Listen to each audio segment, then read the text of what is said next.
The first matchup between the United States and Canada in the Four Nations face-off left both teams, and most hockey fans, eager for more. And they'll get exactly that. Despite the United States losing 2-1 to Sweden in the round-robin finale on Monday, both teams have earned a rematch in the championship game. The US had already secured its place in the title game, while Canada punched its ticket by defeating Finland 5-3 earlier that day to finish the group stage. It will be a hard-fought battle. That's what I expect, said US coach Mike Sullivan. I feel like I get the best seat in the house, being behind the bench and up close to it.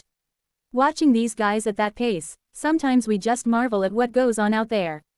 Sweden bounced back after trailing 35 seconds into the game to hand the Americans their first loss of the tournament, one that marked the return of the sport's best players to the international stage after missing the last two Olympics. They're gonna be extremely hungry. They don't want to lose two to us, said US forward Dylan Larkin. There will be nerves, but I hope it's at the same level it was in Montreal.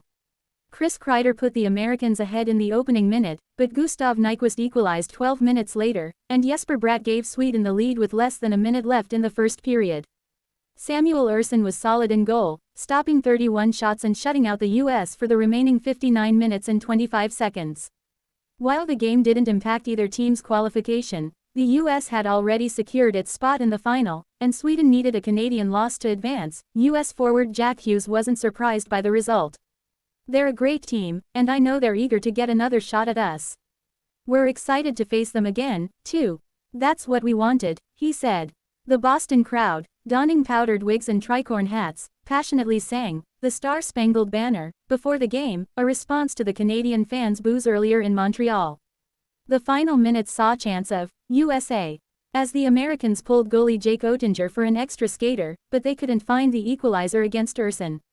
Now, the Americans will regroup for Thursday's championship game. The first game was such a great hockey game, and it's great for the sport that we get to see these two teams face off again, Sullivan said. Both teams have star power across the lineup. It was a very competitive game the first time, and I expect this one to be just as competitive, if not more. The Americans played without Austin Matthews in the first game, and Brady Tkachuk was injured in the second period after a collision with Ersson in the crease. Fans were also disappointed by the absence of Bruins defenseman Charlie McAvoy from the lineup. Sullivan confirmed that no roster changes would be made at this time.